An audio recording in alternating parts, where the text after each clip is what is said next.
obscuram desperetionem ad fert. Montes contra mis cântet flumina, clamant: O dolor, facitur moriamur. Am de por, audi preces nostra. Am de por, libera nos perunt animos nostro. Am de por, lucem affer.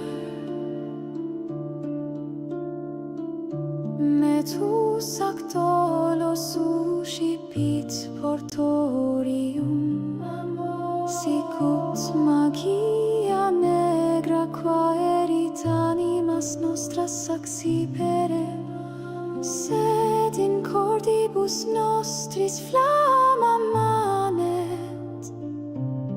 Hoam da por vincula istos frange.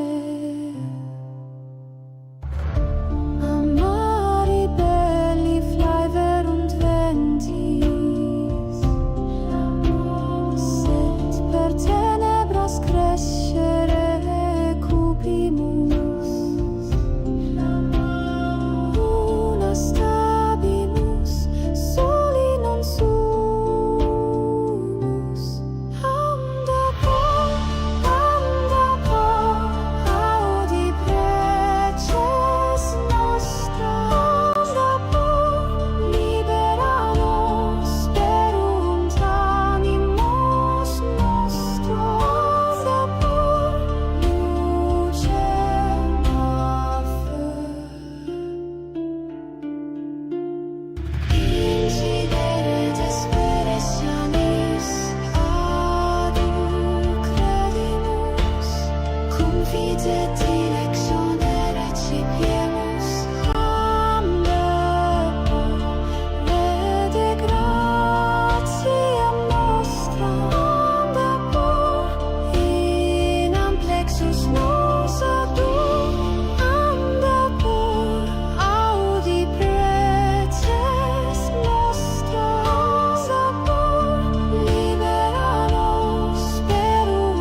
de noctis ubi umbre ludunt, fabula superbia iacet quod evacuatur in urbe magicae negre ubi murmura vagantur. Maha alta stat sed nostra domus non erit. O ma superbia pugna In coro capiuntur cum tenebris et luce. Urb somniorum nunc demersa metu. Diluvium effulgere quod apropinquam. Surgamus ad caelum potentia inani. Discernitur punium. Sed num sero est quid perdidimus.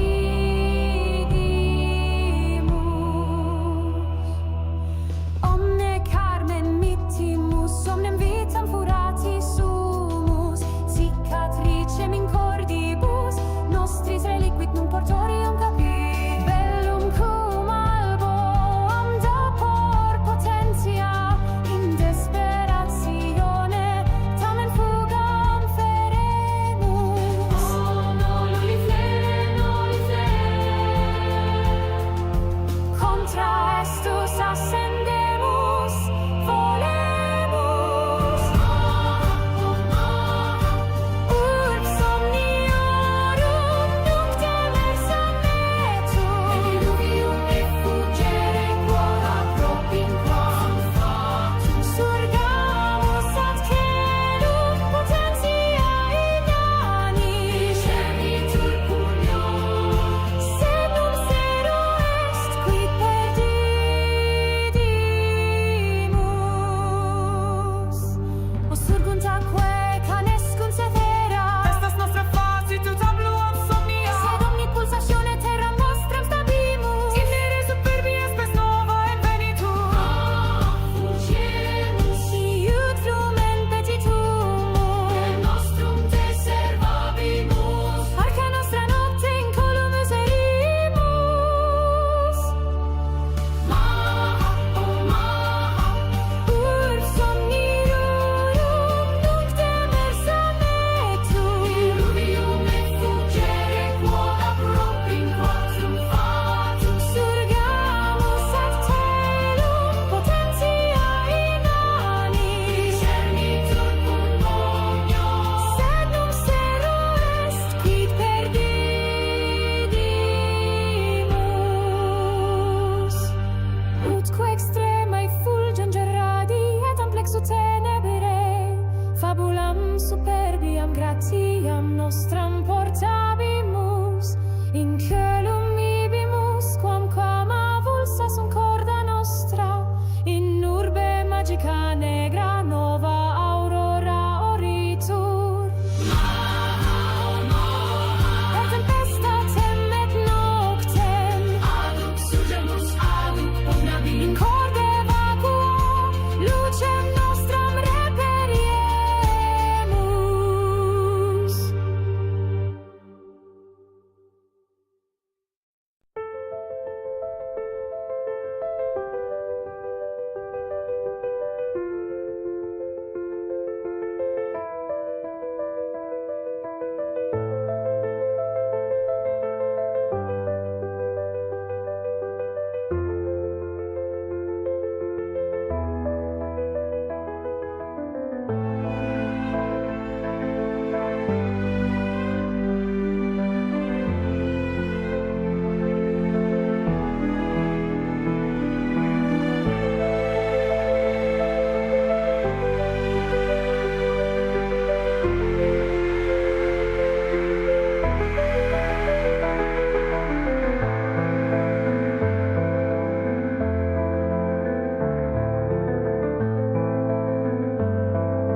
LoreLinesXIV. Just win. You can do it too. Now let me hear you sing. I'm going up to the top of the arcade. Gonna be a superstar. A superstar. Gonna do it with a bang like electro. Gonna be a superstar. A superstar. Ooh, yeah. Archean superstar.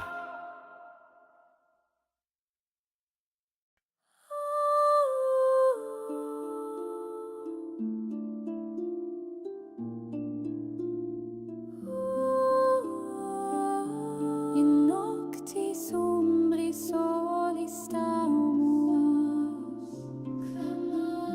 ubi es luxque nostrum mundutis,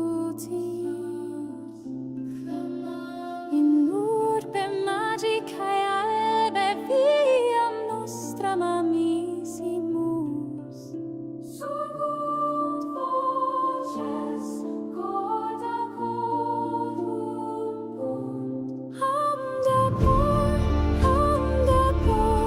Audi preces nostra.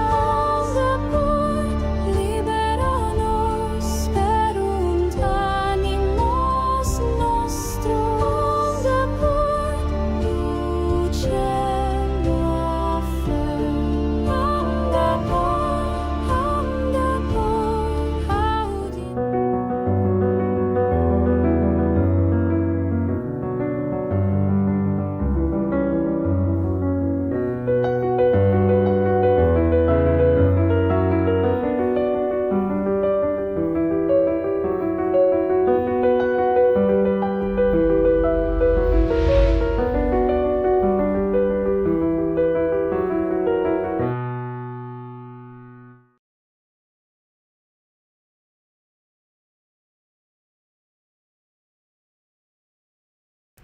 Hello, everyone, and welcome to I don't LoreLines exist anymore. episode 144. You don't exist anymore. It's broken again. I said I was going to switch to OBS this week. Guess what I did not do? So we still have no Fujis, but that's okay. We have a ton of screenshots and in-game stuff to talk about. So we will be talking about the Occult Crescent. Before we begin, I just want to say that it has been a really long time since I've been so excited to log into the game. Yeah, Aka's hyped in the chat. Thank you. Yumi and Meowth are joining us today. Both of you, how has your week been? What have you been doing? I can guess. My face has been buried in my hands since since the patch launched. Let's just say I have a personal bias towards Eureka. I didn't like Eureka. It's the old school style MMO grind that I didn't really prefer. It reminded me too much of me spending way too much time and effort towards video games and not enough time towards schoolwork. But that's aside, I did prefer how Bozja did it, where you could go in, go out, still get progression just fine. That's just me, though. They made this a little bit more Eureka-based with some Bozja mechanics sprinkled in here and there. Which is totally fine. It's just not my thing. Getting back to the point, though, the relic grind. Oh, you're jumping straight into that? Anyone We'll feel get to like that. croissants this There's week? a screenshot. There's a screenshot we'll get to. We'll talk about. That's what I've been doing. I How about definitely- you, Meow? I definitely feel croissants. I only started Occult Crescent last night, and I finished the story critical engagement like 30 minutes ago. I've been working on the release of my project, which hopefully I expect to release tomorrow. I don't know if It will be tomorrow. Depends on how YouTube behaves. But otherwise, yeah, that's been my week. I've been last minute almost heading into Occult Crescent, and thank goodness I did, because I was floored. Like, okay, so this is where we're going. We told I you, did. take a break. Take a break. You'll enjoy it more. Exactly. And yes, AC Gears and Arms. I feel like croissants and other French food. Absolutely. After going from Claire obscure right into croissants. Yep. So I've got to say I don't often get to pat ourselves on the back, but I am so happy that we called this being a fifth Umbral or Astral Era story. Well, it was so obvious, though. It was incredibly obvious. Final Fantasy V, fifth Astral Era. Come on. Final Fantasy V. We had Maha, Nim, Amdapor, Scala, and Karnak. Now, so I had said. Spoilers for those who haven't done it all the way through and don't know what Karnak is. Yeah, so we'll talk about it. But I will say that last week I had said 13 city-states, but there were only 12. Oh, look, there's the Fork Tower. There were only 12 really stated to have existed, and then they brought up Karnak. And so even though I was wrong last week, I was still right, because there were still 13 city-states, which puts this in line with Emmett Selk's game of civilization. Every Ascian gets a civilization to create and build on the source, and then they all see who wins in the end. The answer is no one. So that was kind of my joke about the fifth Umbral Era, is that all the civilizations went to war. Each one was led by an Ascian, just as a bit of fun by Emmett Selk to see, what They're all playing Civ 6. They are all playing Civ 6. I see what you did there. So, yeah, I literally logged in to get myself positioned in the Occult Crescent, as you can see, and then I spent the last hour just running fates and critical engagements. I will say I'm having a ton of fun with this content. Like I said, I've not been so excited to log in for a long time, and it's just been a lot of fun with the job system and leveling all the jobs and having the different actions and just seeing what all new lore we got with this. And there is a ton of new lore that we got with the Occult Crescent. So let's go to the beginning, I guess, and see where it all see where we can go. We finally get a high res map of Aetheris. We do, yes. Let me pull that up, actually.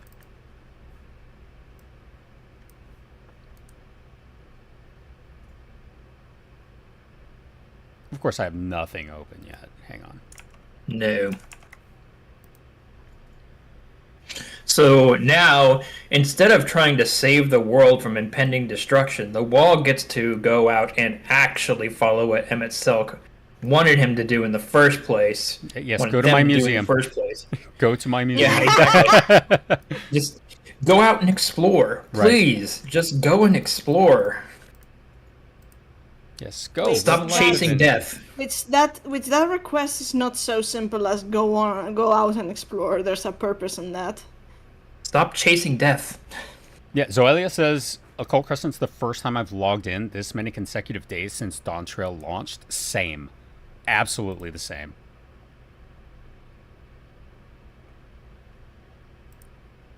So excuse me while I try and get my window to work. You're fine.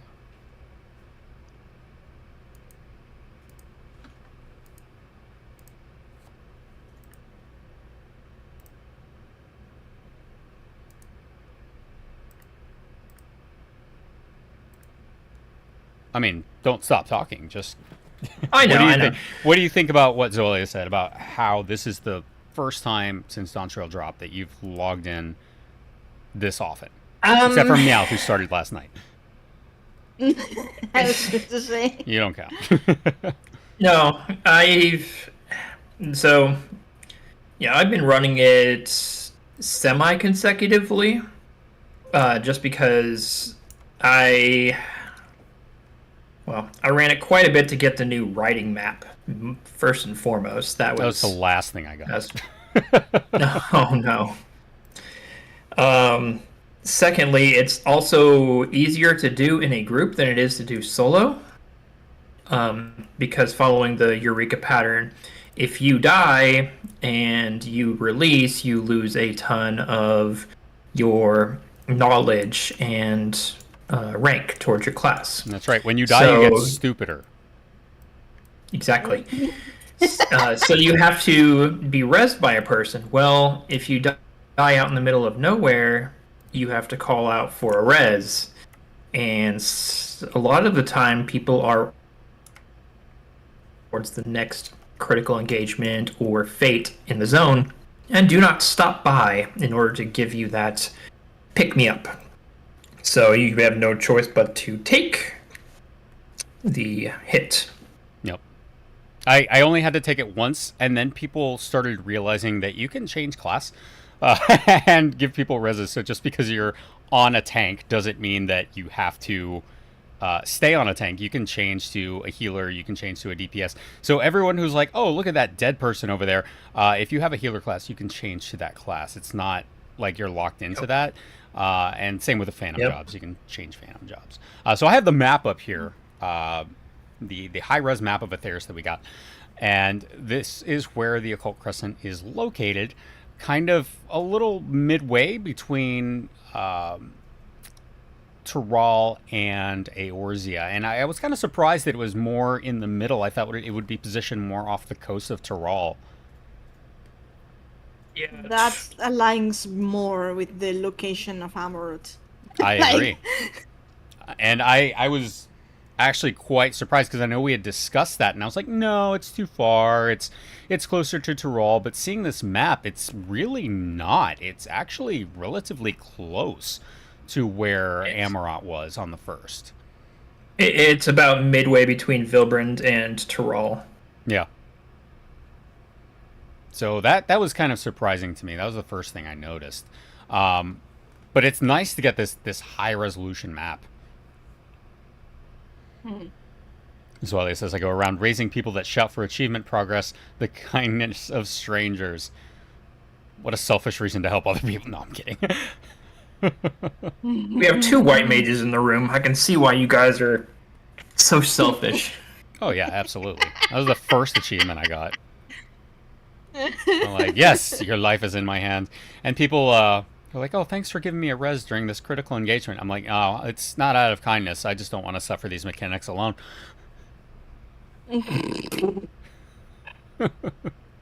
Healers just force people Help to do me, mechanics. Help me, I'm a melee DPS. AC Gear said, we also got a cantankerous old man with amnesia in the story. Sounds like Gallop from 5. Yeah. Yeah. Absolutely. And I love the archive. The archive is. I did not expect to like the archive. Have thoughts about. I have so many thoughts about the. We'll get to him. We have screenshots to go through. We have at least Yeah, but 166. a lot of it requires a bit of elaboration. That I was like, this is one of the things that would require me a long time, and I doubt you want to hear me ramble for a long time. Right. So, beginning here, we get called to. Well, we got called by. Oh, what's his name? Kettenram. I forget his name. Oh, yeah, Kettenram. He's right on the screen. Yeah. Kettenram. We get called by Kettenram on an expedition, one last expedition, to go and see the Occult Crescent. Yep. And I'm just dropping my screenshots in here before we jump into yours, just because. No, it's fine. Start a little bit sooner. So this is when the archive woke up, because we encounter a Tonberry in this Amdapori village, and talking about, oh yeah. Are we not going to mention the whole sequence of the voice that only the Warrior of Light? I was gonna say mine does start before that. Mine does start way before that. Okay. Let me see here. Mine starts at the beginning where the map was, and then goes on the Where ship. is it? I see. I have it backwards. There we go. Let's just start there. My bad. All right. So, we talk about the Shades Triangle area, the region with which you speak as an impediment to trade with foreign nations. Any effort to unravel its secrets will ultimately benefit Tolial. Which is interesting because most of the trade routes to Ral are from Charlayan, which shouldn't go through that area, but it's probably a relatively large area. The map of Ral with the Shades Triangle is probably somewhat not to scale, as most maps of the era tend not to be. Yeah, he mentioned his journey across the Indigo Deep, and that he had to take the long way around to. Most suffered and lost to the waves. Right. So. And then went That's good to northward. know. So he would go south and then southwest and then west. As we see when we land here, there are a lot of shipwrecks. So we'll go back here. Records of the last ship seeking to chart those waters. And this is interesting because this is the first time in a while that we've seen actual Lominson speak come into the story. And I remember the devs saying what a pain in the ass it was to translate that. Upward, And- yes, not southward.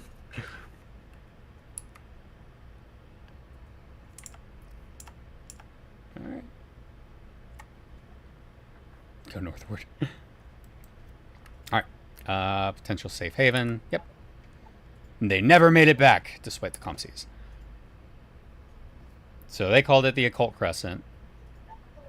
And there's a lot of mirages here. Everybody knows the risks. With a mystery and the promise of new discovery, hard to resist, especially for a man like Kettenram, and especially for a plucky warrior of light who just likes getting into trouble. Exactly. Like that. This time we're not seeking problems. We're going out and we're kind of investigating and exploring. And man, like the hook was really good. I love the Fifth Astral Era, and I've always wanted more information about it because we only really know about the War of the Magi. We know the three main city-states, Maha, Nim, and Amdapor, and then there's also Scala, which was round under the city of Alamigo. And now we have, of course, Karnak, which we were talking about earlier. Every one of them says a city-state suffered under the fifth umbral calamity. Mm-hmm. All right. Looks unremarkable from a distance. That's exactly what the poor bastard wants you to think. Sixth umbral calamity. No, the fifth one's ice. Sixth umbral was Water. Blood. water. The one that gave rise to Charlayan. So, Kettenram, of course, is a legendary explorer, and most of the people on this adventure are like, Kettenram's going on one last expedition, I gotta go. So when you're talking to people on the ship, that's kind of the sentiment you get. We'll go through here, and we'll get to...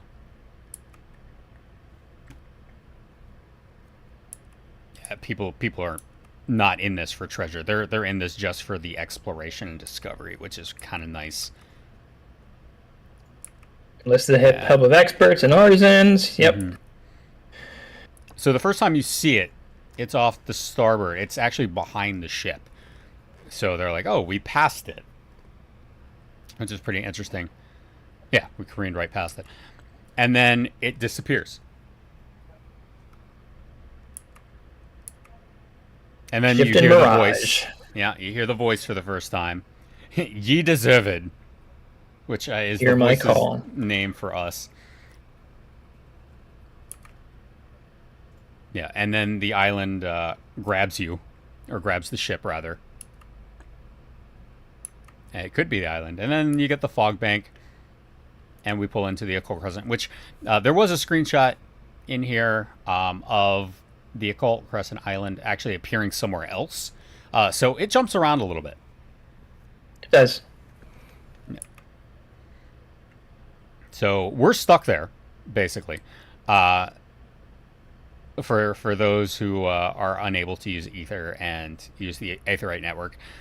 For me, I bounced around. I was like, oh, I'm going to go back to Tyrol, visit Limsa, go to the First, and then go visit these poor saps who were stuck on the island.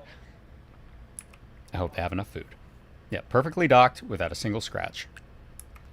You can only carry so much in your arms. Right. So, of course, then we got the oops. I think the game Here is to end up slowly like from the, shipwrecks. Yep. yeah, the shipwrecks, which kind of align with the shipwreck graveyard from 5. Yep. Which we actually saw in the Siren Song C. The Siren Song C was where we saw that one, yeah. Yeah, that's officially the ship graveyard, but these are assets from that, and Yes. it kind of gives you that same sense of, okay, this is not a safe place to get to. Until we resolve this, it probably will not have a safe route to get there. Nope. So, but for now, we're here, so we might as well take advantage of it. Yeah, we were brought here by some sort of arcane trickery, trap 2 most likely. So it's a good thing we came on this expedition, or everyone on that ship would have probably died and crashed and ended up like one of these shipwrecks here. Yep. Magicked right to our destination. I love this look on Ayumi's face, just like, really? Okay. Quite a stroke of luck, if you ask me. Stroke of luck. No, this was all me. I did this. It's my fault we're all marooned here. Quite possibly that the wall is the cause for this. Oh, they absolutely are. But they're also the cause of the reason that the expedition is actually happening, and they're not all just trying to survive. So we get to this Amdapori ruin of a city. And, of course, it's ancient. We go around looking for clues of what this place is, looking for survivors or anything like that. At first, at that I recall that this first section, it's not even mentioned that, oh, it looks Andapori or what, so I'm not sure. I don't know exactly what this style It was Amdapori because of the architecture, I could tell. Yeah, exactly. Yeah, but That's- it's like, yeah. it's curious that this is the how to call it, like the antechamber, the place before the like the respite place for Yeah, it's for the hub. what, Yep. yeah. But Ayumi's absolutely right. It is Amdapori architecture. Yeah, it does look which is why I like call it Amdapori. Amdapori. There are elements of other architectures, but predominantly it's Amdapori. Yes. So, like, these straight columns here aren't, but the stone used in it is. So it's kind of like, But predominantly Amdapori. They were very... It's like a combination of Yeah. all They of them. used a lot of in curves one. in their architecture, as did Nim, but Nim kind of built a lot of elevated structures. So Yeah. Nim built upwards, while Amdapor was all about the curves and stone-hewn architecture. here's where we enter the vault of the archive. A sarcophagus, do you reckon? And I was like, oh, what's in there? I was expecting whoever the voice was to be in there. I was very happy that it was not that. These candles are being kept lit by natural means. And then we have a deep dungeon trap, which we activate. Yep. I had to immediately take a picture of that one. I did too. But at the same time, that one, I mean, it may be a deep dungeon trap, Mark. You know. Yeah. But this is not a deep dungeon, and the style is very Asian glyph in. I knew you were going to say aesthetic. something like that, which is why I took a picture Because of it is. Because it looks a lot like that, and if you realize that the shape is it's a double cross, and the Okay, double we'll cross go is back a to sign it. for Asm. But anyways, So if you cut it in half, do you think that's a Zemscliff? no. How should I explain this? So imagine like this a sun shape of eight rays, right? Like circle, and then a cross in the middle, and then a tilted cross, creating 8 rays. That sounds That's That sounds like an awful lot like the floor in Mists of the Realm. I don't actually. Are you referring to the rune? Yes. Yeah, because it's meant to replicate it while at the same not being the exact same. But that's a discussion for. Yeah. Just figure that 8 in this shape. It's not just the representation for the 8 rays of the symbol of Asm, because 8 like full party 8 members 8 rays, but also it's the cross section of the ancient size. It's also that exact same. It's not the cross-section. same on all sides. Yeah, it's okay. Yeah, Okay. You're fine. Go ahead. I see where we're going with that. All right. Here it's in a square shape. It actually looks more like a flower, but in concept, I mean. You're a concept. We all are. Anyways, Listen, Anyway, it's yep, my moving on. field. Moving on. So we get into this. There is the asset for protect. I was so happy to see this again. It's a slap in the. It should be a slap in the face to you both. Only ye deserve it, may lay claim. So that's fun. Do I have a You screenshot of it? deserve it. Yeah. I wonder how many people in chat return the slap. How many people in chat are saying deserved versus deserved? Stop. I can't help it. And the important part here is that the wall just has to just touch it, and And it breaks. it goes away. Yeah. And it goes away, and well, we'll go into that. Your later. magic touch. Yeah, who I wonder would put something there saying nobody but the bearer of the stone of Zem may open this. No one. Anyway, moving on. Now this You is a too. godforsaken rock. I mean, we say moving on, but this is the whole core of the Crescent.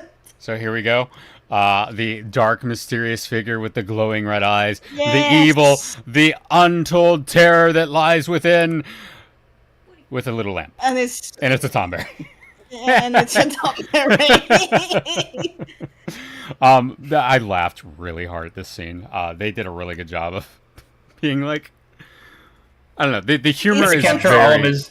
yeah. I had to capture all angles of his terrifying visage.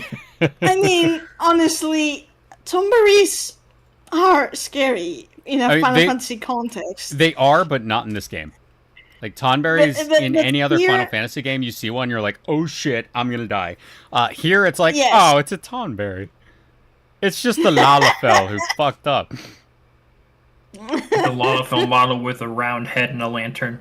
I love it. Right. Like the Tonberries are great in this. I love the Tonberries in 14.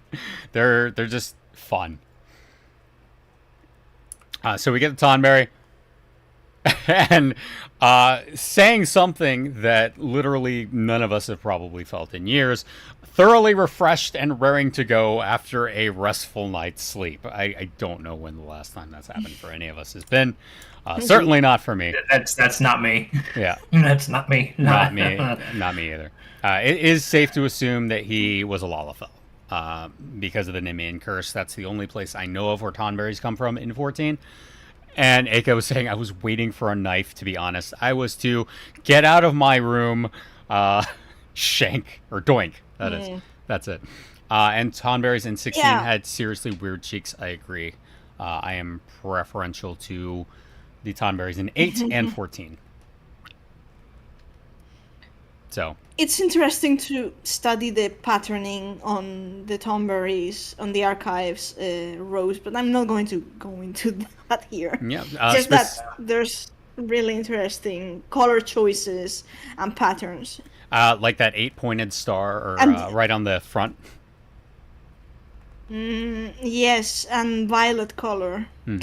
So Violet I'm and like, red. okay. Yeah. And gold. Green, violet, and red. Yeah, Aka says they thought immediately the same thing.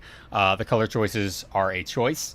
That is definitely something to take note of. I really want to know who the archive is, why they're here, and how they wound up here. And they have a very, very convenient excuse not to immediately tell us. And who might you two be? And that's the other thing. Wasn't expecting the common tongue, which for us wouldn't be an issue. We have the Echo, which automatically translates other languages, but Kettenram can understand this person too.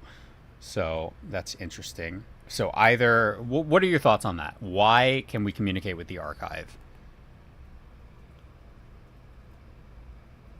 Well, I mean, it's revealed in a couple of slides that, well, not in a couple of slides, but later on, that he has a seal preventing him from seeing most of his knowledge, from accessing it. So I'm thinking that that he was allowed to keep at least the common tongue as part of his seal. Yeah, my question is, the common tongue is a relatively recent development, and the Eorzean alphabet, of course, we know comes from the 4th Astral Era. Aka says it's because he's not legit. So meaning that he would be there specifically for us, and it's all magic, so that intentionally he is there to be able to communicate with us. So he would have to speak the common tongue.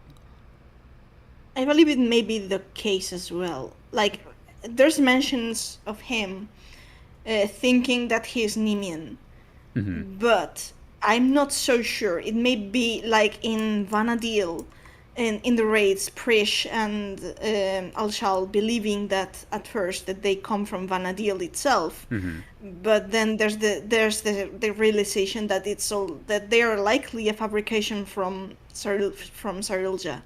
So it may be the archive under the illusion himself that he is Nemean, but he may not be. He may be actually a program made to believe he's Nemean. Yeah, I would agree with that. That, to me, makes a lot of sense. And we also have to remember that the Tonberries themselves once were actual people. Yep. They weren't people. They were Lalafells.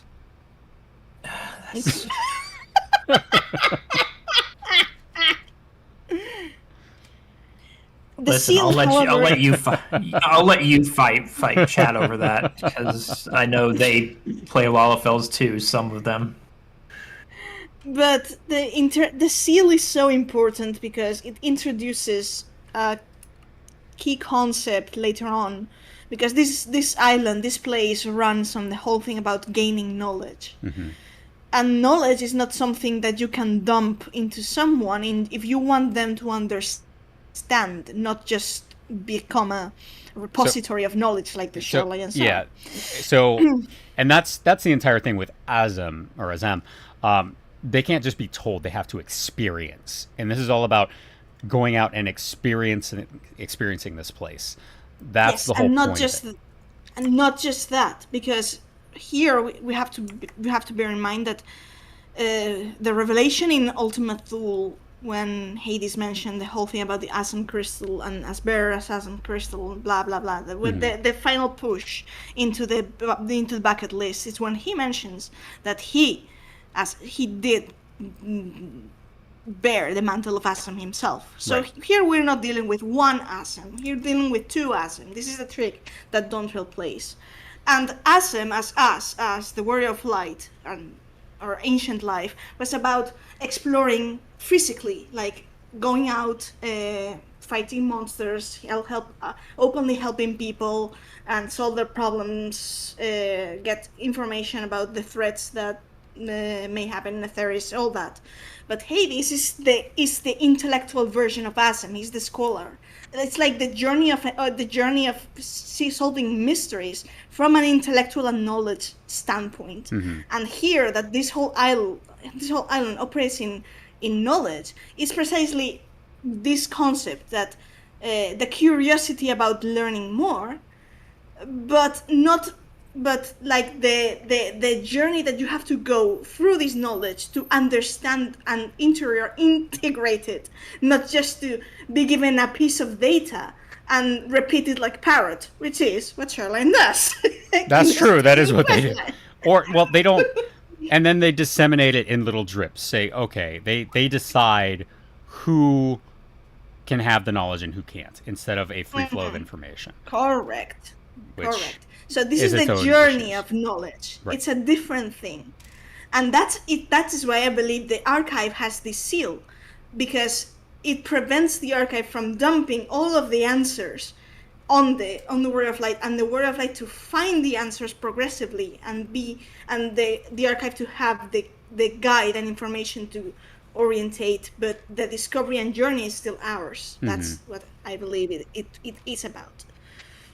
So A Seekers in Arms says, maybe Common is delivered from an older dialect that was not too different to understand.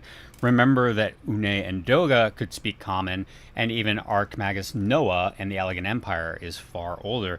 Also, Amon, when we're in the Crystal Tower, talks to us in Common, which that could be explained as the Echo, but Une and Doga interface or interact with Noah and the rest of...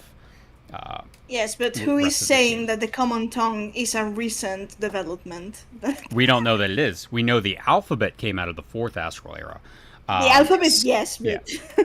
And Aka says, just ask quickly, if I remember correctly, wasn't the only deity the Nimians worshipped Ashan?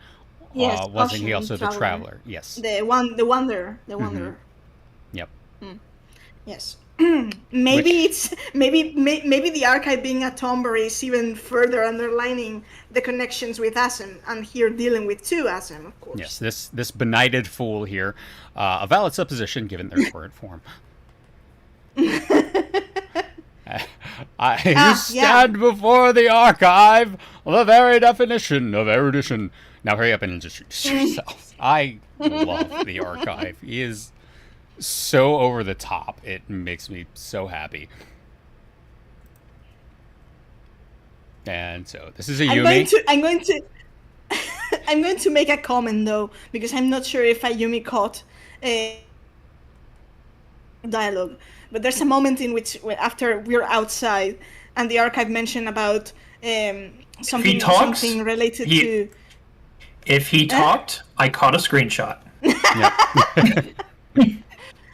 Right, but there's a moment in which he mentions that he was grateful for the Amdapori healing magics. One specifically related to back pains, and after pondering on that, I was thinking. We'll get to that. I caught a screenshot. Yep. AC says maybe the archive contains dangerous knowledge, so he had to be sealed as a safety measure. That would not surprise me. That is. I wouldn't. So we know Emmett Selk likes to put people through trials to see if they're ready. We saw that through Shadowbringers. We saw that in Endwalker. We're seeing that now in Dawntrail. If this is a project of Emmett Selk's, that would absolutely track. Well, project. I don't want to call it project. A project. And this made me happy. Ken Rem was like, "Oh, I'm from Limsa Lomensa." He's like, "Limsa, what now?" That was great. What? What? Tulio, what the hell is that? And here we have, I've visited each of the 12 city-states and learned all there is to know about their peoples and cultures, but I don't know anything about yours. You're lying, you freaking liar. To think a whole nation would elude me. When was this Tulio founded? And we tell him, oh yeah, this is the 7th astral era. 80 years. 80 Yeah, you slept the last, 2,500 years-ish. Yeah, I moved to the island. Yeah. So yeah, here we go. This is interesting. I moved to the island to avoid spreading the affliction that left me, as you see. This is where I called it. Yeah, which is, this isn't the this isn't the Dawn Trail. It's the Dawn Trial. Yes. Yeah. But this is interesting because that means two things. Yeah. One, this means that's genius, though. I hadn't thought about more homophones. I had Yeah. to mull on that. This is interesting because that means that not only did the archive willingly and easily come to the island, but that they were one of the first ones hit by the Tonberry plague, which I forgot the name of it. It was Bitoso's plague. Bitoso, yeah. And there they Assuming he's remembering correctly, of course. Assuming, That's yes. Going. and then fell into a deep slumber, probably not of their own volition. Nimian plague caused by Bitoso. Yeah, there you go. The Nimian plague. I thought there was a specific. Yeah, that was the void sent. That caused Yes, it was Yeah. some. It was basically the biological weapon used by Mach Yeah. to subjugate Nim. As far as we are told, yeah. Stop it. Yep. You've been asleep for more than 1,500 years. I said 2,000, but roundabouts. But that's the end of the 5th astral era. We know that the 6th astral era was 1,572, 74 years, something like that. Yep. So that's assuming that the archive fell asleep at the end of the 6th astral or 5th astral era, which we know based on this that they fell asleep quite a bit before that.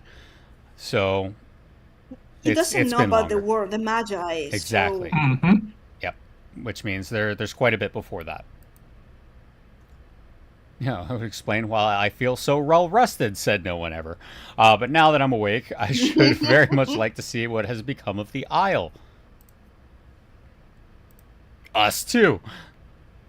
So here we see the village, very Amdapori in construction, with a little bit of Nimian architecture here at the at this overlook. Yeah, it's That's not our- broken down and all mossy and moldy. Yep. yeah. Certainly don't recall the memorial fountain being so begrimed with algae. Perhaps you do speak the truth. Yeah, it's been here for a while. You got here in the daytime. I was here at night. What about You Red should Band? see Amdapor over on Eorzea. Yeah. Could it be a ward of sorts pervading the island? But not overgrown, yeah. Noggin's still foggy after the eons-long slumber. Yeah, so the archive knows a lot of things, but can't access any of it. So, very Final Fantasy V, a lot of amnesia, fun times. Please remember, Galuf solos everything. We learned this in Eureka, and also in Final Fantasy V. Galuf soloed Ameriloth and all of Eureka by himself. Didn't win, but didn't lose either.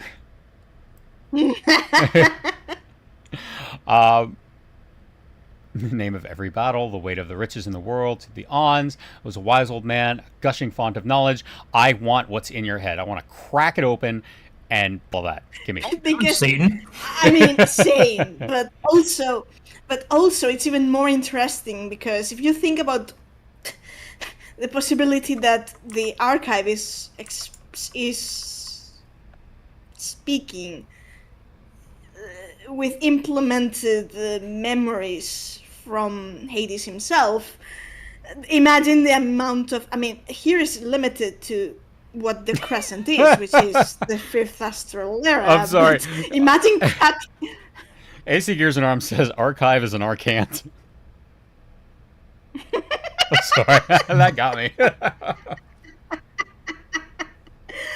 But imagine if we could access to that amount of knowledge of, because in many aspects, considering that La Habrea lost his sanity and Lidbus lost his sense of self, and both of them lost their memory because we got that confirmation from the short stories like last year. It was December, I think, when they released the La Habrea one, and it was the confirmation that the only one who remembered things was Hades. That means that he's the only remaining, and has the only remaining memory of the world, of the Sanded world, as it has been. So the archive being named like that, it's loaded. Yeah.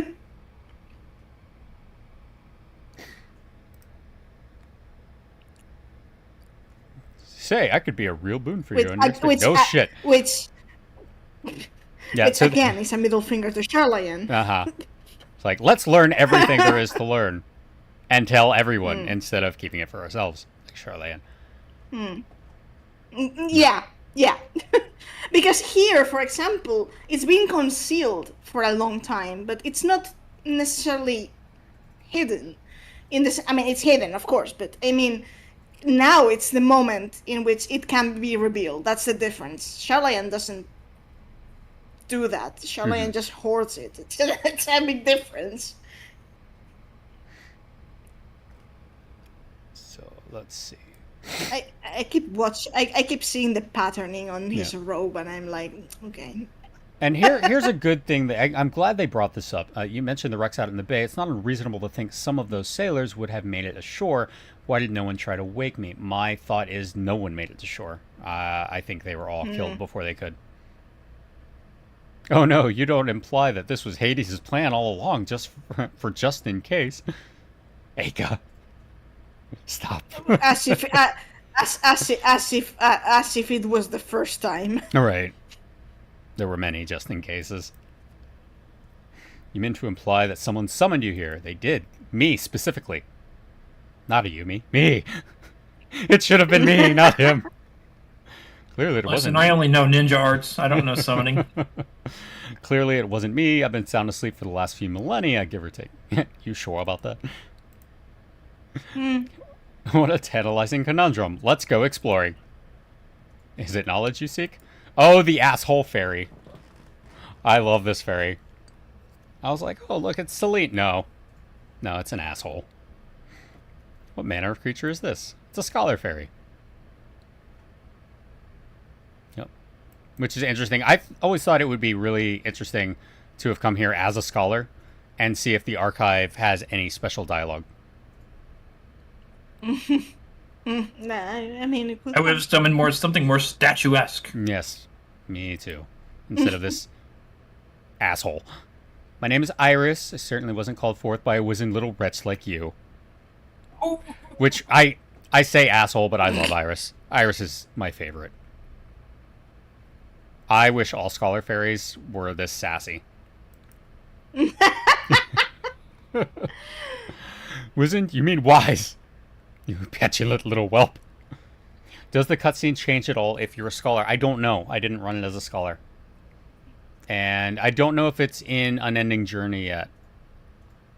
You can flip the scholar and reroutes the cutscene in the in-room. Yeah. No, I'm going to... Well, no. Yeah, I definitely plan on doing that. Can be Kenobi. That's...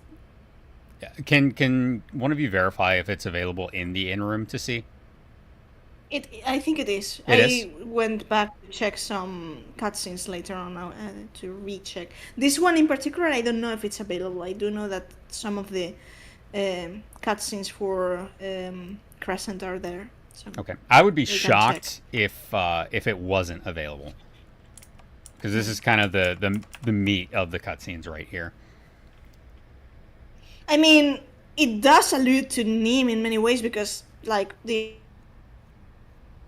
or in the shape of Fatomori, and Iris is a fairy from Nim, so it's like it alludes to the scholar job, like at the core. Yeah. Which, Who would ever summon a sorry. companion so lacking in manners? Me. I would.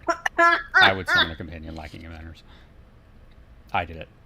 Which is interesting too, because in MSQ there's this underlining of Arcanima, which is Arcanist and Summoner, but here we're going into, with these two right now, we're going into the Scholar branch of Right. of Arcanima. I don't know what's up with chat. It's not updating. But anyway, here we have the seal. So here's where we find out about the seal and why this wizened fool of an archive doesn't know anything.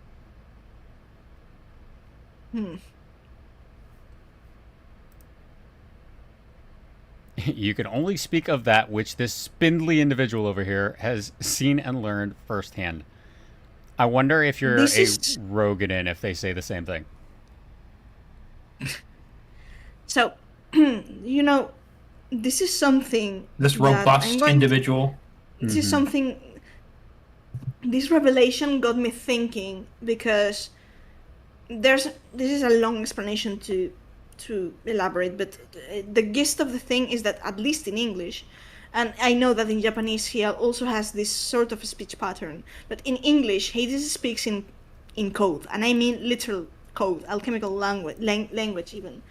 So what I question is, because the whole Shadowbringers could have been more easily solved from his part just by taking us apart and revealing to the Warrior of Light the whole thing, Right. their inheritance, their origin, and I'm questioning why not, and because of other references, especially on the lyrics of White Stone Black and stuff, there's the heavy implication that the Asians, or at least him, I don't know, swore themselves to silence in the same way the Forum did, in the same way, well, in a similar way, because we were introduced to that concept in Endwalker. And here with this, I'm wondering, were their tongues literally tied by the spell, and in Hades' case was unable to tell the Warrior of Light or Asem as much as the Warrior of Light was progressively learning. Because I'm thinking of the Ravel, for example, and how the moment Gestalt asks the right question about how do the Asians know about this, he broke into the humorless laughter and was like, finally you asked the right question. Yeah.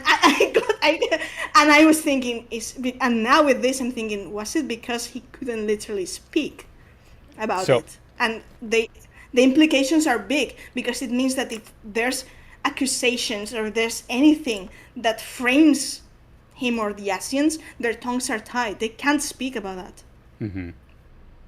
So it's important to bear that in terms of parallels right now. And bring up, just like I was last night making notes and all that, and I was like, this can be a one big part of the great perception shift. Right. So I do want to say the dialogue here does change based on your race. I had to check it on mine. Okay. But it does. Okay. So Yeah, Pebbles confirmed that because she plays Aura, and they said Scaly. Now I take offense because I am not spindly. I played I play a Highlander, and I was called an insipid individual. Now I don't recall what she called me. I play Mikote. I'm Spindly. I'm trying to get I'll punch her. So I recorded mine on video, and I'm trying to get a screenshot of mine to put it up really quick. It's almost like it's almost meta, like those videos about what does your race in MMOs tell you, and every single human one is like, you're the most boring person. I can understand lanky. I can understand lanky, this tall individual, this lanky individual, but spindly? Come on. Nah, you're spindly. Look at your If you arms. called me a giraffe, I would have chuckled and said, okay, yeah. Giraffe-like individual. Okay. Having like Ellison proportions is like having whenever I have to draw not Ellison per se, but the ancients do share the Ellison proportions. Every time and it's confusing more often than not because I have to keep bayonet proportions every time when I draw that sort of proportion. Like, Just make the neck double long. So here we go. I got it. I don't know why this is giving me so much trouble just to open a picture. Let's see. Not these. There we go. There's the insipid individual for mine. Prudent questions warrant honest answers. It's shrewd questions warrant honest answers. Shrewd. And itself specifically can't say for entirely different reasons. True. I'm not reading. Is it if it's YouTube comment, it's not updating on. It is YouTube comments. On chat. Yep. Okay. What was the comment again? The chat's not updating. The comment was Emmett Selk specifically can't say for entirely different reasons. Zoelia says they play Viera and they can't remember what they were called. I'm really curious now. I want to know what they call every race. I'm especially curious what they call Lalafell. I'm sure Any individual. Hrothgar would be called Harry. This hairy individual over here. Right. Okay. So, anyway. I will have to go through it on different races and see. Time for Fantasia. Explains why I can't muster the faintest mote of magic. I tried to heal myself earlier to no avail. Centuries of sleep on that cold stone slab really took its toll on my lower back. Here we talk about the spell to heal back pain. That one, yeah. There's like... And this is the terrible, terrible jokes that I love. It looks like someone else has had their knowledge sealed away. If I'm wizened and lacking wisdom, then you're not but an unfamiliar. Instead of a familiar. Get it? Get it? Ha ha ha ha ha. Yeah, and I mean, I'm gonna take his lantern away from him and bop him with it. please do. Please do. And when he The fact doinks that- you for, quad 9 damage and kills you, then I'll laugh. The fact that he immediately went into banter with Iris is interesting. I love too, it. And here we learn that Iris is regarding- a part of the island. So it's the same ether. Right. Strange ward covering the island. No doubt the ships in the bay were caught in its pull. And the wards, of course, just can't cast themselves. Someone's responsible for it. No, I'll hold on that. The archive still has the sharp wit of an older man. Or perhaps a dad, you say. Or, since he's older, a granddad. The grandest of dads. Because he's so old. Soon they'll be called granddad jokes. And they'll be funny again. And my time will come. So, of course, our focus ought to be finding out what we can about this individual. And let's not forget that strange voice you keep hearing. For all we know, it could be connected in some way. Or Iris could be maintained by the energy of the island to stay manifested, like status on Aloe Aloe. Very possible. I would say probably likely, actually. Fellow back pain sufferer, are you? I wouldn't be surprised if this place has different sort of anchoring energy as to prevent to disperse, even if something were to happen to the caster. Because that's the intention, of course. to Well, yeah, preserve memory. if we're right, then the caster is long gone. Well, so- long. But we have seen other instances of this where something cast remains after the caster dies. Murat. Excuse me. Yeah, it's not. Yeah, I mean, of course we mentioned this because there's like the contradicting And aside from the fact that Hades is unique on his own, because as per short stories, in Japanese, he's outright called the underworld, which is a way of saying Atheris, the underworld's dearest child, or, sorry, most beloved child. So it's like, we're dealing with a really special individual. So the same rules may not apply here, but I mean it in the comparison that, for example, when Papalimo dies and his ether vanishes, it's when the fake Archon tattoo in Lisa's neck fades away. Right. So here it may hint that the presence is not gone, or that there are stronger words or methods to keep these things in place in case something were to happen to him, which aligns with his modus operandi, because he's like backups upon backups. Right.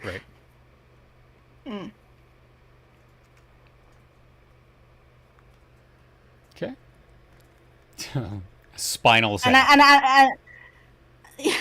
And it sounds like a bit. It may sound a bit bold to start assuming things, but it just aligns, especially later on, with the entries in the journal. So at this point, it's so unsubtle. I'm almost assuming I'm basically assuming at this point this is the case. Aka confirmed that the cutscenes are visible in the Unending Journey. Yeah. Okay, so, excellent. And AC Thank Gears and you. Arm says, didn't Zeralja give Ketenram back pains recently for literally attacking him from behind? That was Cerealja, I believe. Oh, sorry, Cerealja. Yeah. But yes, the idea is the same.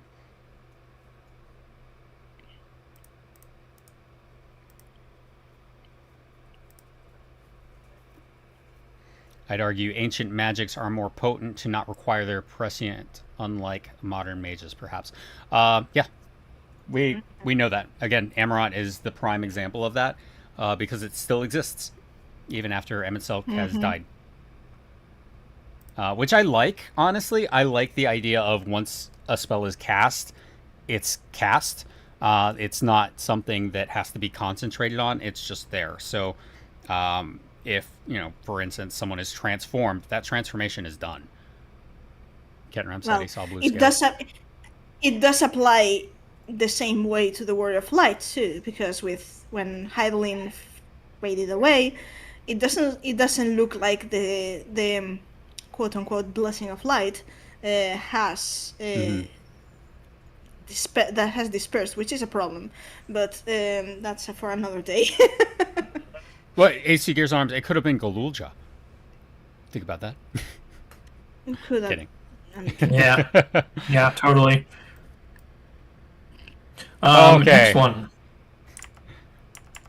So here, I have to include my screenshot in here because I got the exact same one. Yeah. Demi Materia, or Demi Atma. So here's where I went nuts earlier. How many of the chat has been here since 2014, 2013? Me. Not me.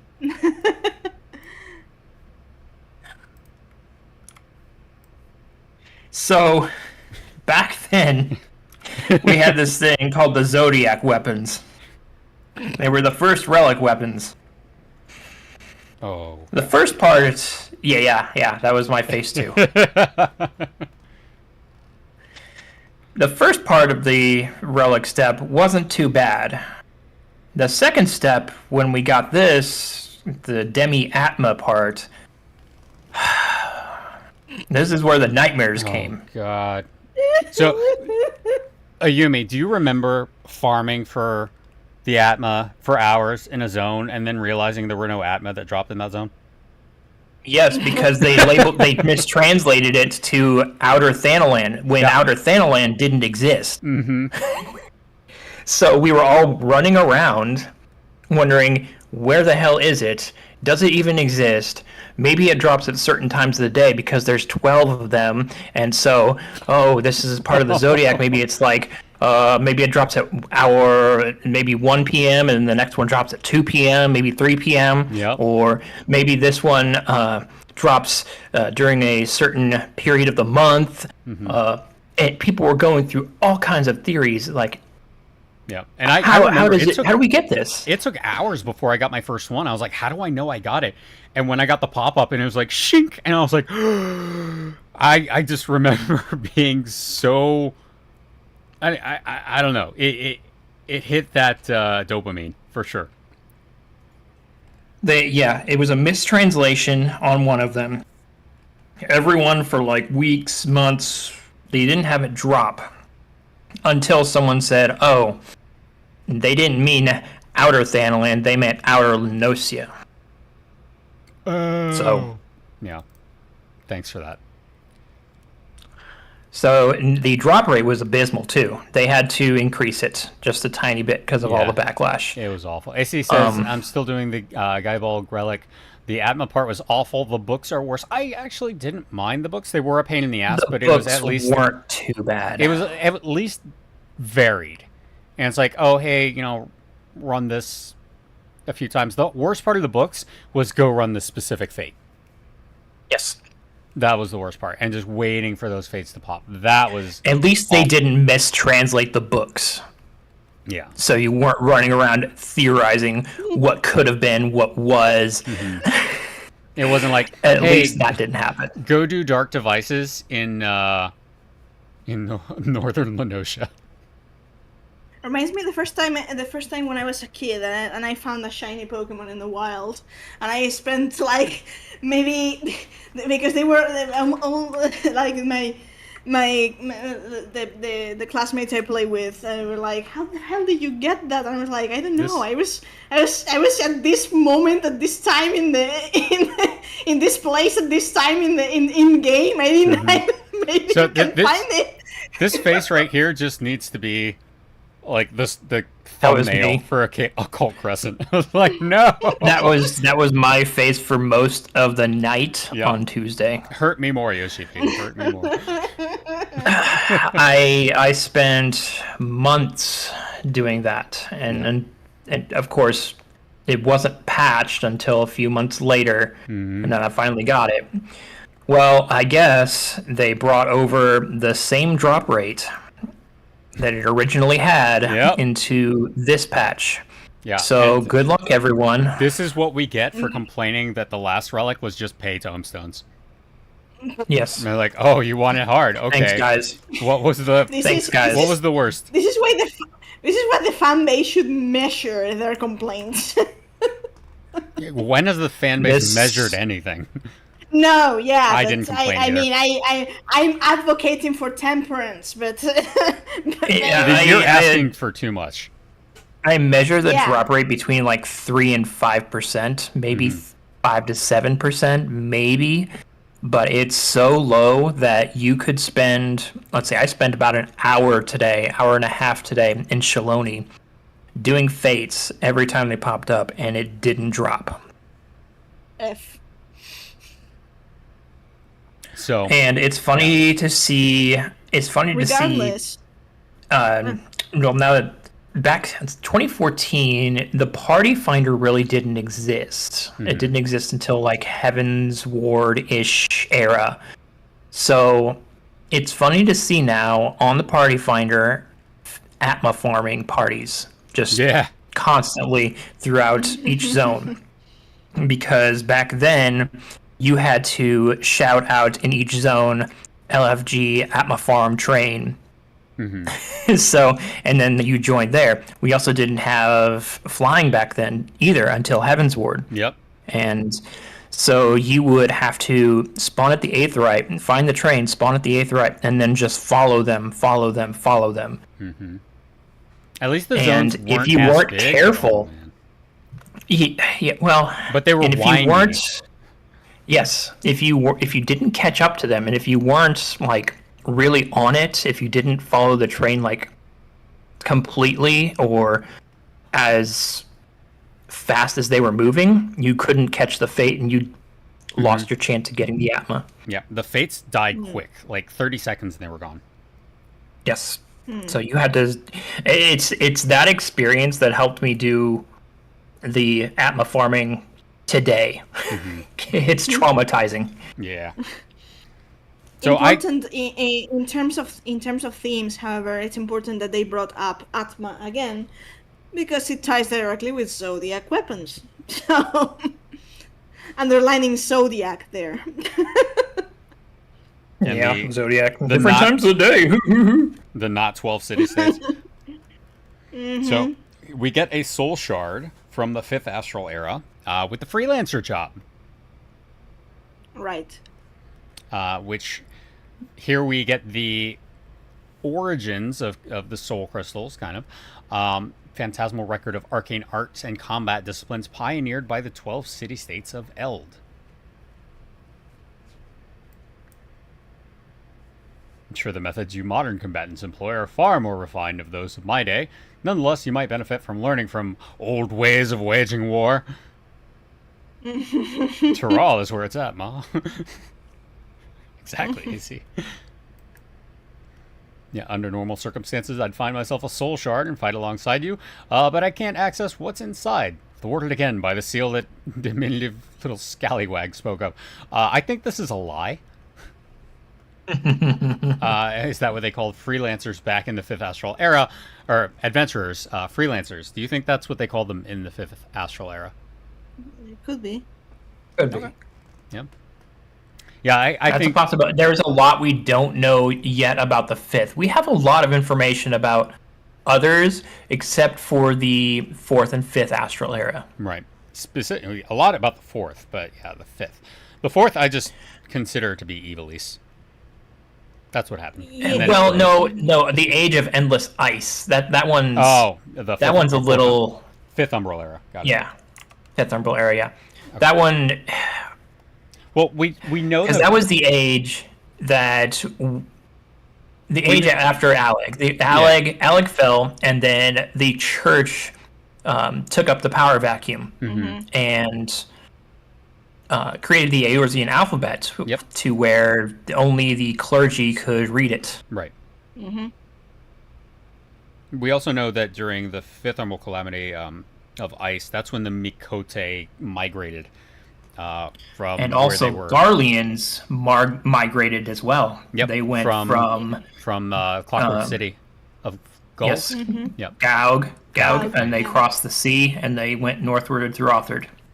Technically, it went in the way that after Alak's fall, there was like literally the period of the Middle Ages in which nothing was recorded, and mages and technologies were pursued because they were blamed for whatever Alak did. Science and was it outlawed. gave rise, and it was the race of the church and zealotry, and this stagnancy of knowledge and intellectual development is what paved the way for the Calamity of Ice, which was literally, it's meant to be like the literal frozen knowledge of everything. And it tracks with Evilise because in terms of evolution lore, tactics happens in the evolution Middle Ages. So, yeah. And after this, and after the Calamity of Ice and all what happened, when the mages started reclaiming again their art and gave way to right now this thing that we're seeing in the Crescent. Yeah. And again, it went down afterwards because of the flood and Charlane's rise. The problem was Mach and them wanting to expand. And they just so happened to start with Nim. Yep. Who weren't battle ready whatsoever. They were explorers. They were merchants. They were mercantile. Were scholars. They were also traders. Yep. But they got militant pretty quick with the They did. Nimian They did. Marines. They were. Yep, like I said, they were explorers, they were merchants, and they were marines. They were a maritime nation. Yep. However, they were definitely ill-equipped to fight the plague unleashed upon them. Mm-hmm. Amdapor, though, Well, Amdapor is its own kind of. it's a whole different beast altogether. They had everything going for them. Yep. So we'll keep What going. is important? It's important regardless. Is that this is a record of that era, and though we do have the lore as it has been told to us, maybe this is the chance in which we realize that the war of the Magi is not as simple as we have been told. Well, yeah. That's why I believe. Let's see. Mages of Amdapor are famed for having developed white magic with its focus on restorative and purifying arts. It was the depths of such bastions that they honed their ancient or arcane craft. Yeah. So that pretty much Which sums we up knew. Amdapor, if you weren't aware. Amdapor is city of white magic. Maha was the city of black magic. That's what they were noted for. Let's see. Amdapor. We was all located- went, of course, Yeah. being a Final Fantasy fan, you know that they're polar opposites too. So And here, Kettenram bringing up what we all were questioning before Occult Crescent dropped. Ancient Amdapor was in the 12's Wood. He never heard of anyone striking out that far into the Indigo Deep. 100%. Why is this here? Given that transporting... I hadn't even thought about this, but he's absolutely right. The stone used in the construction, transporting that, not feasible. The best explanation for one person, and we'll get to that, being able to construct all of this, is creation magic. With a very specific amount of ether to do that. Not something any ancient could do. Right. In some that- manner in of this quarry world. exists. Some manner of quarry exists here on the island that they were shipping stone out of. It stands to reason... Yeah, that stands to reason in the absence of creation magic. In the absence. I think that's kind of a...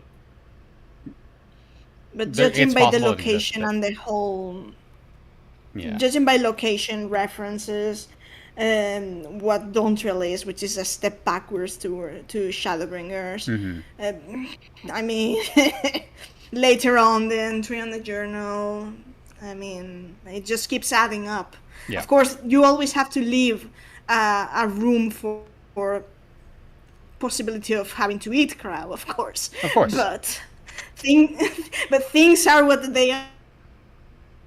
Compile of that, and it's like, okay, always leave that reasonable window of doubt. But Pebble says the rocks are all similar.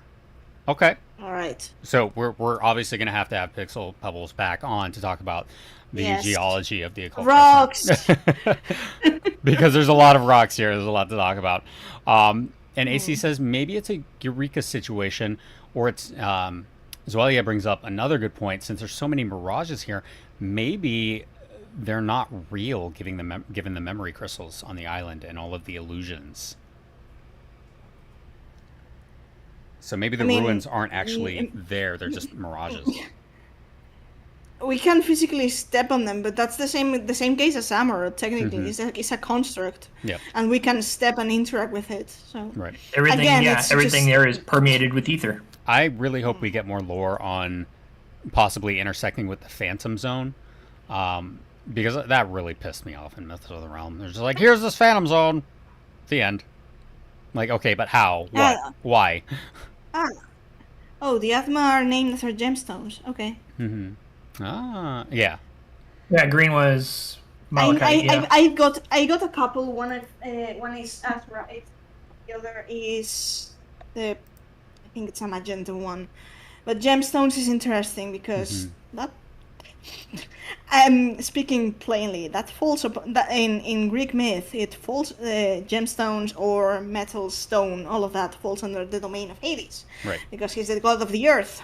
So Here we had to retrieve a piece of the stonework from the Amdapori antechamber, a magicked piece. So we brought it back, and that Right. unlocked a portion of Archive's memories. Yep. So we retrieved some stone. We know that the stone is not from the Amdapor area. So yeah, Pebbles is right.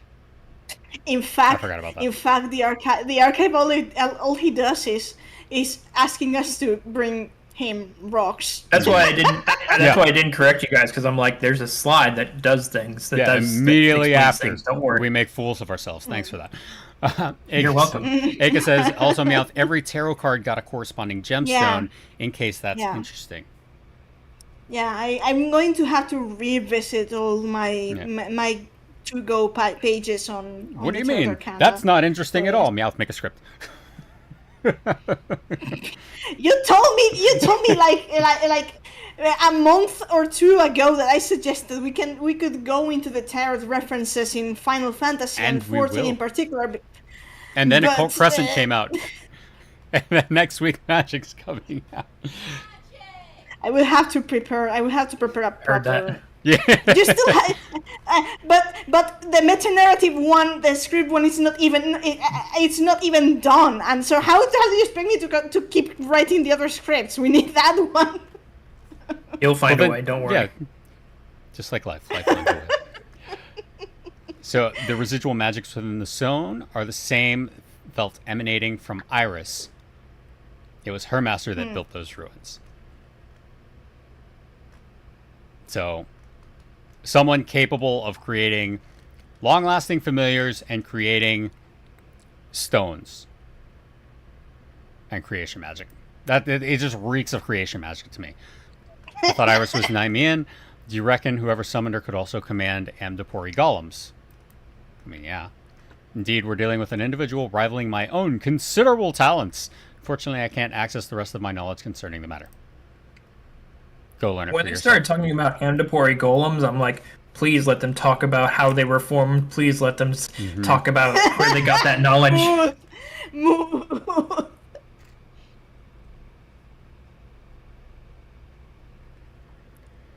All right, more field work on your part.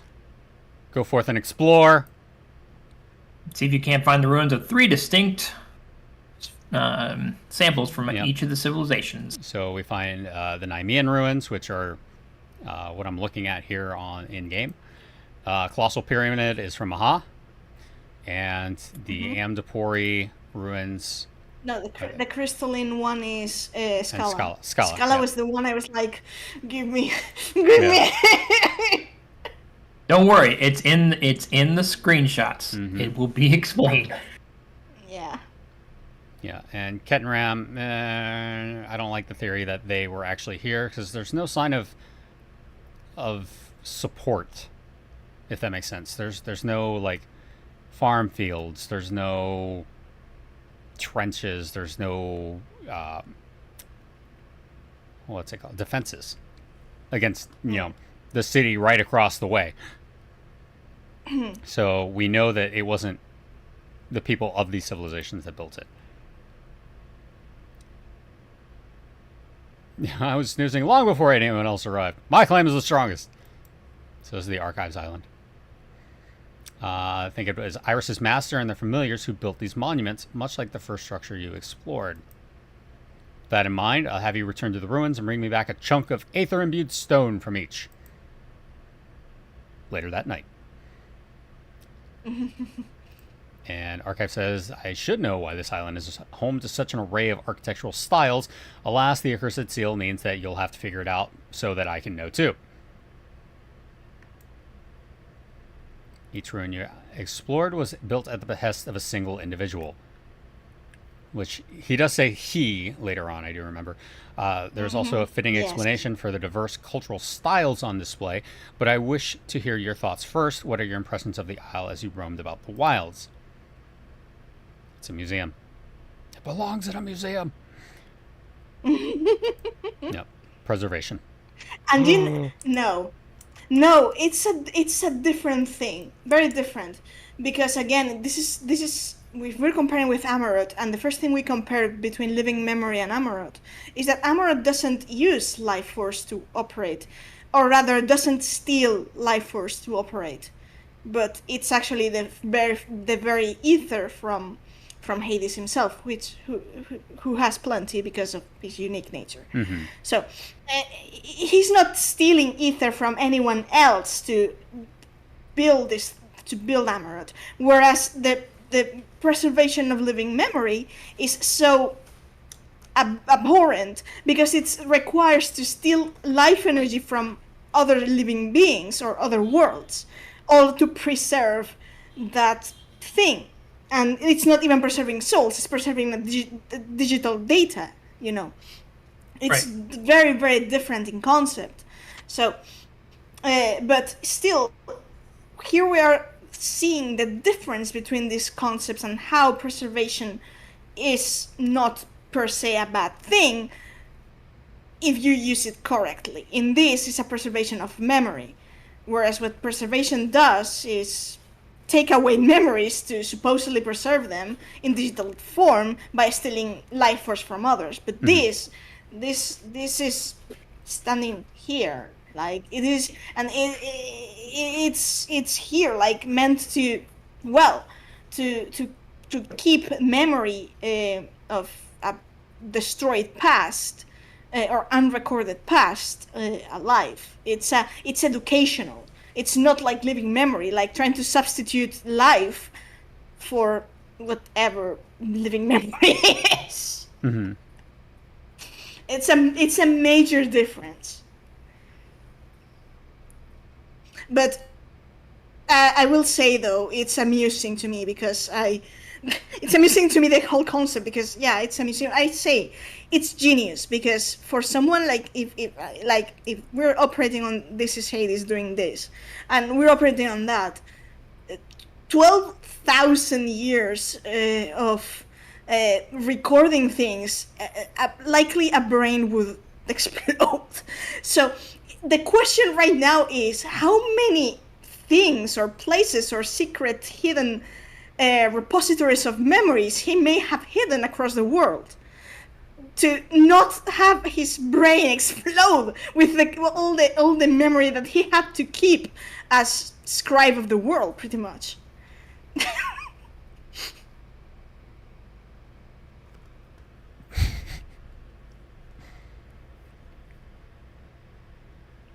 So then, moving on, why build this in the middle of freaking nowhere?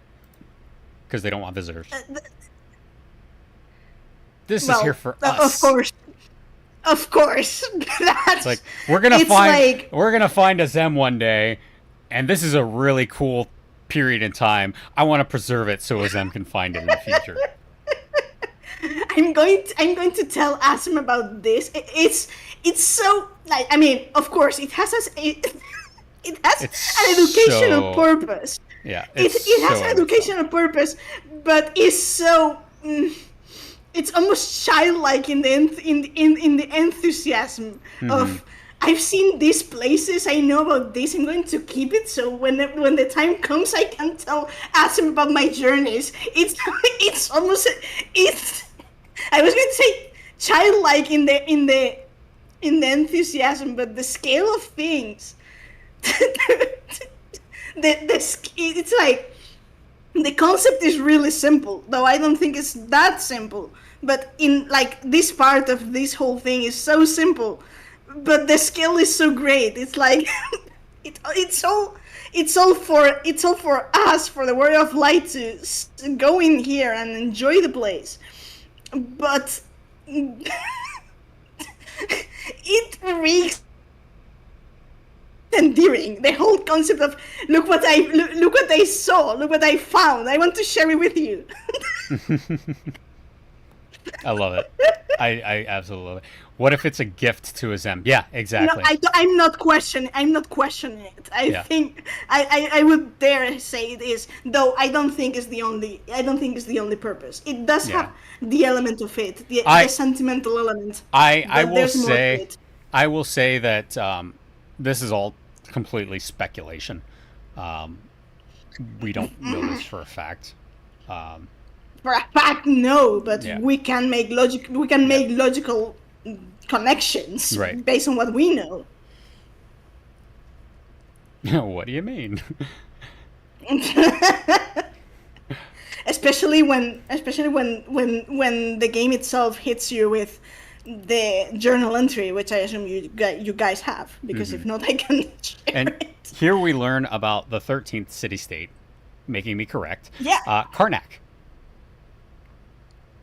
Palace modeled on the city of Karnak. Brave warriors Right. of Karnak Which outfitted is- themselves with magnificent turbans and an arsenal of arcane weapons. Their martial prowess once held together a mighty state. Right. For reference, Karnak. They were is the rune name of- knights. Yep. Yes, but Karnak is real life reference is Egyptian. It's the Temple of Karnak in Egypt. Yes, and it's a part of the grand city, the cursed city of Thebes. Yep. Correct. And it was, it was a temple dedicated to different gods, but the main one was Amun-Ra, the god of the sun. Here, going by the survey points that I've been collecting, it says that the people of this place of Karnak worshipped Nalthal, offered Yes. things, offered things to him by burning offerings in flames, and that apparently their sacred color was an indigo blue, which is almost like in the indigo blue is on the side of violet. So it's so interesting because Nalthal, violet, those are the colors associated with. Anyways, you understand what I'm trying to say. And of course, the interesting part is that it is the Egyptian link, and it makes me think that Karnak maybe is the precursor or the forgotten precursor of Beladia, because Beladia does have Egyptian elements. All right. I like it. We're close to time. So we might have to have a part 2 next week. Do you want to throw depends in? on how many. It depends on how many slides we have left. I think we're nearing the end. Yeah, we've Yeah. got 30 slides. 30 slides. Yeah, there's quite a bit. And we still haven't talked about the notes. Oh yeah, The then notes. yeah. Yeah, so we've got more than enough for another episode. Right. And then the week after that, Ma- we will be talking about Magic the Gathering, because we'll be getting a bunch of cards, and we'll go through them and see how well they align to lore. There's one that I'm going to tear apart, but Is it the Hope card? Because there's 2 Hope cards. no, I was going to tear apart the one with Asim's crystal, because the quote that's in there shouldn't be in there. But anyways, Okay. I mean, shouldn't. It's a very suspicious choice of quote for that symbol for Asim's crystal. But we'll go in that way. But again, I share with you I share with you what was shared to me about the Hylian card, and I believe that they are playing. They are doing something deliberately with those cards. So. Yeah, we'll see. We'll be talking about it. I'll be getting a bunch of them. So Yeah.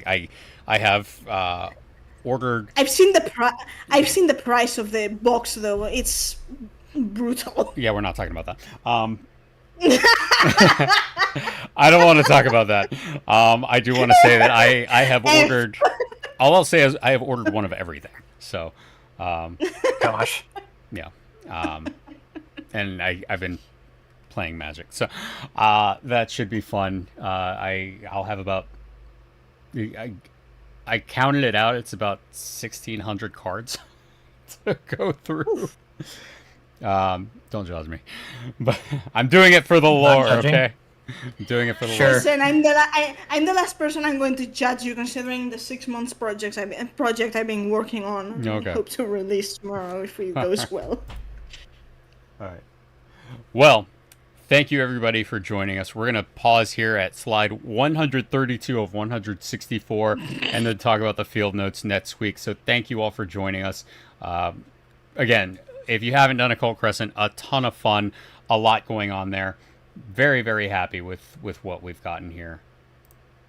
I wasn't expecting things to go so soon into this direction if we are correct, but right now it all points that direction. I hate I'm kind of I hate patting that myself. I in hate the that it back. vindicates you. I wanted you to sit there with a fork and knife and a plate full of crows and just start eating. And I hate that things are pointing to you being right. Because I do my work. Because I do my job. Yeah. All right. All right. Thank you, everybody. We will see you again next week. Take care. See you. Yeah.